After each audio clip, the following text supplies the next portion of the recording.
Olá, seja muito bem-vindo a mais um vídeo. Vamos ver hoje uma verdadeira batalha entre duas lendas do ataque, entre duas lendas da iniciativa. Meu nome é Renan, seja muito bem-vindo. Tá? Para mim é um prazer imenso estar contribuindo com mais um vídeo e eu espero que você saia daqui com um pouco mais de aprendizado, um pouco mais de entendimento desse grande jogo que é o xadrez. O vídeo de hoje de brancas, Vassili Ivanchuk, um cara que tem uma personalidade muito excêntrica no xadrez mundial, e de negras, o grande Garry Kasparov, na minha opinião, o maior de todos os tempos até então. Tá? Claro que isso é tudo muito bastante discutível, mas eu acredito que o Garry Kasparov foi primordial em muitos aspectos do jogo. E esse jogo foi jogado no ano de 1994. Vamos ver como foi que ocorreu essa partida. O Ivanchuk deu início à partida com E4, vindo aí com tudo, nada de D4, nada de C4zinho, coisa mais posicional, não. E4 já botando, né, arregaçando as mangas, dizendo, bora Kasparov, vem pra cima. E Kasparov faz, tá certo, C5, né, defesa siciliana aqui, vamos embora, se é pra quebrar o pau eu mostro que tá entendendo e a gente vai com tudo, vamos lá pra fora brigar, e aí a gente vem com iniciativa mesmo. Nada de joguinho fácil, não sei o que, respeitar o oponente demais, não. Briga é briga, meu amigo. E aí, depois de cavalo F3, temos D6. Depois de D4, trocas, padrão da siciliana. Cavalo F6, cavalo C3, A6. É assim que se joga siciliana, meus amigos. Variante Najdorf. Nada de coisinha, não, nada disso. E aqui com F4, é aquela história, né?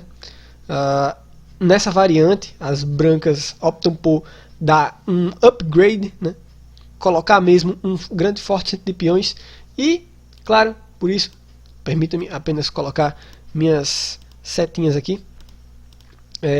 E claro, com isso, o avanço E5 se torna iminente, muito em breve. Essa é a ideia, quem sabe, mais para frente, desafiar o cavalo em F6 com um posterior avanço E5. Temos dama C7, desenvolvendo a dama, padrão nessas linhas. Temos aqui, por parte das brancas, dama F3, ok. E aqui depois de G6, temos bispo E3. Bem, com esses últimos lances, as brancas vêm demonstrando, né, uma vontade, né, dizendo, se tu deixar, né, eu faço o rock grande, né. Pra você ver, ela já simplesmente limpou o lado da ala da dama, né? Tirou as peças para o jogo e deixa o rei ali na iminência, né? Fazendo o Kasparov se perguntar para qual lado ele vai rocar. Temos bispo G7, Kasparov não vai se preocupando muito com isso por enquanto, vai desenvolvendo suas peças, muito importante. Temos H3 de novo, outro lance que vai mostrando aos poucos que a intenção das brancas é de fato rocar grande, né? E claro, tem também outra razão por causa disso, né? Com esse avanço H3, você quer fazer o rock, mas claro, sua torre vai vir parar aqui na casa D1, por exemplo. Então você não quer levar um lance bispo G4, por exemplo, perdendo a qualidade. Você quer rocar tranquilo. Então H3 também vem contra isso. Ok, temos E5, o Kasparov já vem contra-atacando no centro com tudo. Temos algumas trocas, tem um cavalo sendo atacado, mas o Kasparov, né, mais o Ivanchuk de brancas, vai mostrando aí, né, para que veio e faz, eu podia tirar meu cavalo, né, podia vir para um jogo tranquilo, mas não quero um jogo tranquilo.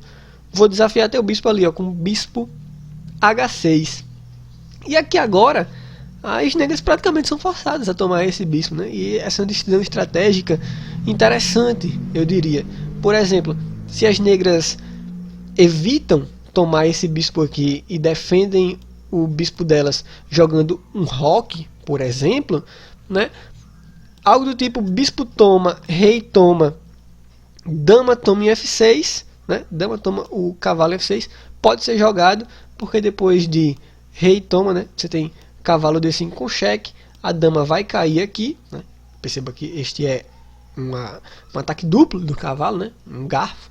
E aí, com o lance Cavalo D5, você não tem nem a possibilidade, vamos supor que você mexa seu rei para algum canto, depois que tomar, você não tem nem a possibilidade de tomar esse cavalo. Você pode até tomar, né, mas vai estar caindo uma torre, então vai ter que mexer essa torre aqui, e esse cavalo vai sair daqui, né, e as brancas estão ficando com uma peça a mais. Então, por causa disso, depois de bispo H6 praticamente forçado, tomar aqui, e com isso você está trocando, né, um bispo ali pelo cavalo.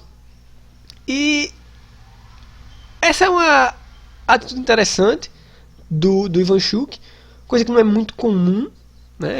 Eu particularmente diria, mas é muito interessante porque vai limitando pouco a pouco as opções das negras. Perceba que agora elas têm uma torre sendo atacada aqui em cima e precisam fazer algo a respeito, né? Elas fazem um rock, mas mesmo assim opções muito limitadas, principalmente a falta de desenvolvimento lá na ala da dama. Continuando, siga o cavalo D5, ganhando um tempo em cima da dama, que vai para A5 com cheque. Aí você pensa, tem que ter bastante cuidado, porque tem um cavalo aqui ainda sob ataque. Então, você não pode simplesmente tirar o rei e fazer algo do tipo. Não, você tem que contra-atacar, né? Então, o Ivanchuk vem com tudo, contra-atacando com o lance B4. E aqui, meus amigos, bem, o que você faria nessa posição sendo Garry Kasparov? Existia um lance aqui nessa posição que garantia ainda uma certa luta, né, uma certa briga mais acirrada. Que, bem, como você tem aqui uma dama sendo atacada, né, possibilidade também, né, uma ameaça muito forte de cavalo E7, que coisas do tipo, você tem que ter muito cuidado mesmo com o próximo lance que você vai fazer, né. Como sua dama está sendo atacada, o natural seria jogar algo do tipo bispo G7, tá? Esse é o único lance que ainda garante alguma luta para as negras. Depois que o peão tomasse a dama em A5, por exemplo, vamos supor, bispo toma em F6, e mesmo que o cavalo esteja ganhando uma peça temporariamente, o lance rei G7 vai garantindo a luta. Por quê? Porque você tem aqui duas peças suas sendo atacadas, né? Os dois cavalos estão sendo atacados simultaneamente. Então, por causa disso, as negras vão estar recuperando uma peça logo depois, e aí a luta vai continuando, embora as brancas ainda tenham essa vantagem. Entretanto, o Garry Kasparov incrivelmente não viu isso e jogou o lance dama D8, e aí ele vai ter que entregar uma dama por causa desse lancezinho aqui, né? Cavalo E7, com cheque. Se a dama não estivesse ali para capturar o cavalo agora, seria um mate, né? Um mate bem bonitinho, mas depois de cavalo E7 tem que entregar a dama, e aí ele entrega a dama por duas peças, né? E é muito louco isso, porque na contagem de peões, os peões estão iguais, né? Torres também, é um cavalo e um bispo por uma dama. As brancas estão na frente, né? Duas peças pela dama, mas e agora, o que fazer, né? Você olha de um lado, você tem ninguém mais, ninguém nada, ninguém menos, né, do que o Garry Kasparov jogando de negras. E o ponto é basicamente bem simples. Perceba como é interessante isso, tá? Como é interessante, como instrutivo ao mesmo tempo, como o Ivanchuk conduz, né, para a vitória, se conduz para a vitória, conduz esse jogo que está praticamente ganho. Mas daqui para a vitória ele tem que provar mesmo que tem capacidade de vencer. Então, olha como ele faz isso. Bispo C4 desenvolvendo, justo, certo? Temos cavalo C6, primeiro de tudo, você tem que desenvolver as peças, e além disso, não só desenvolver, mas desenvolver da melhor forma possível, né? O Kasparov vai tentar fazer isso, ele vai tentar impor o máximo possível de dificuldade. E como é que ele vai fazer isso? Buscando a melhor coordenação possível para as peças dele, tá? Por exemplo, depois de dama C5, saindo do ataque do cavalo, bispo E3, e esse bispo aqui, em E3 ele é muito, mas muito forte. Lembra aquela história que bispo vale 3 pontos, cavalo vale 3 pontos, dama vale 9, torre vale 5, pronto. Esse bispo aqui não vale 3 pontos, tá? Ele vale muito mais que 3 pontos, porque esse bispo é muito forte mesmo. Principalmente porque não tem um bispo ou um cavalo das brancas que possa atacar ele para trocar, tá? Então ele basicamente domina de uma maneira muito grande o campo das brancas. Então as brancas têm que fazer alguma coisa a respeito desse bispo. Seguiu torre F1. Perceba como o Ivanchuk percebe tudo isso, né? E perceba como é interessante as decisões do grande mestre. Temos cavalo D8 buscando a melhor reposicionamento possível para o seu cavalo, muito provavelmente trazendo o cavalo para E6 para ganhar um tempo em cima da dama. Temos torre F3, e com torre F3 eu já coloco para você um desafio de você imaginar qual vai ser o próximo lance, talvez seja muito óbvio já, né? Depois de bispo E6, temos aí torre toma E3, uma decisão estratégica fantástica, fundamental por parte do Ivanchuk, que percebe que esse bispo aqui compensa muito trocar um bispo e o peão das negras pela torre, né? Que esse bispo simplesmente tira muitas opções das brancas aqui, né? Perceba o domínio dele impedindo roque para qualquer um dos lados que as brancas quisessem fazer, né?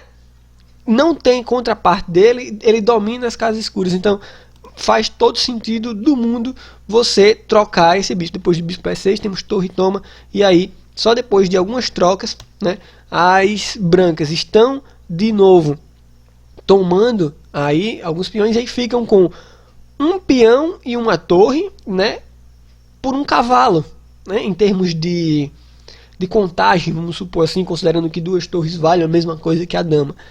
E é muito importante e muito interessante isso. As brancas agora vão tentar também, de novo ainda, fazer o possível para coordenar as peças, e além disso, tentar fazer com que as negras não se coordenem, tá? Porque tem que ter bastante cuidado, porque se as negras trabalharem de forma que consigam se coordenar, elas podem montar alguma espécie de fortaleza, montar alguma espécie de bloqueio, e pode ficar muito difícil para as brancas vencer o jogo. Então, vamos ver como foi que o Ivanchuk prosseguiu. A5, a ideia é de fato trocar peões e trazer uma torre à vida, né? B5 evita essa troca, impedindo a atividade da torre das negras, né? E além disso, você mantém esse peãozinho B aqui bem tranquilo, né? Você mantém esse peãozinho B aqui como um possível alvo para você atacar ele muito em breve. Então temos torre de AC8, as brancas fazem o roque defendendo seu peão, torre C5, ok? Até agora muito justo. A ideia de torre C5 é muito provavelmente trazer outra torre para cá, para C8, atacando o ponto C2. Temos torre D5, B6, defendendo a torre. Dama G3, o ponto é ir manejando a dama das brancas para buscar a melhor casa possível. Temos torre C7, a dama vem para D6, uma casa muito centralizada, muito boa. Temos torre de F, C8, ok? Atacando o ponto em C2, as brancas voltam, defendem tranquilamente. E aqui, bem, com dama D6, ela estava atacando esse peãozinho aqui, né? E as negras vão ter que fazer um lance chato, né? De se fazer um lance torre B7. Nunca é legal, né? Você deixar uma torre passivamente defendendo o peão. Mas as negras praticamente não tem outra opção. Depois de G4, cavalo C5, dama F6 é um lance de fato muito bom. A ideia agora é trocar peças lá em cima, né, com torre D8, tá? E aqui é preciso ter, claro, muito cuidado, tá? Seguiu H6 por parte do Kasparov, tá? Se algo do tipo cavalo toma o peão em E4, por exemplo, você deve pensar, como assim Ivanchuk está deixando isso, né? Claro que o Ivanchuk não ia deixar, está tudo muito bem calculado, depois de, claro, seria um erro incrível por parte do Kasparov, por isso que ele também não jogou esse lance, né? Você pensa, tá dando um garfo, né? Tá dando um ataque duplo, nada disso. Torre D8 com cheque, e aí depois das trocas, você está perdendo uma peça, né? A única casa que o rei tem para vir agora é G8, e aí com dama D4, você está levando um ataque duplo, né? A dama ataca simultaneamente rei e cavalo. E mesmo que o cavalo venha para a casa F6, por exemplo, G5, né, ganha o cavalo por causa da cravada. Então, claro, muito cuidado com essas coisas, tá? Com esses truques táticos no decorrer da partida. Então, dama H6, dama F6, perdão, H6, E5, avançando o peão, olha só, deixando ele mais próximo, claro, tirando ele também, né, livrando ele do ataque do cavalo. Temos torre E8, tentando colocar alguma pressão no peão, mas depois de H4, rei H7, vem aquela história, né? E aí, como você continuaria nessa posição? Parece um lance bem tranquilo, né? Você jogaria, eu vou até dar algumas pistas, você jogaria aqui G5 ou H5 nessa posição? O que você jogaria? Vai, fala pra mim. Bem, vou revelar pra você o lance, tá? O lance jogado é H5, ponto de exclamação. Jogar G5 nesse caso não é tão legal por causa do lance H5, tá?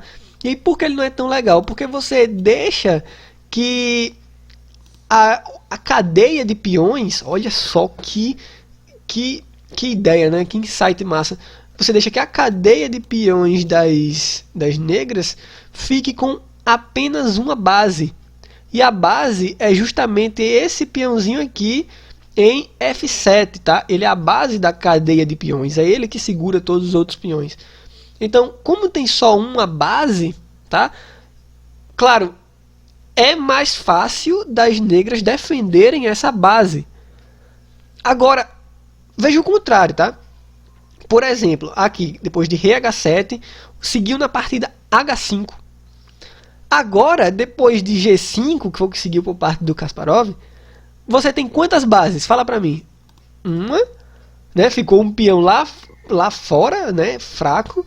E você tem outra base aqui. Então você agora tem mais um peão fraco para atacar. E justamente com lances como torre D6, por exemplo, né? Pode colocar muita pressão ali naquele peão H6. Então, por isso que H5 né, é o lance correto a se seguir. Agora você tem mais um ponto fraco. Você tem tanto o ponto fraco de F7 quanto o ponto fraco de H6. Né?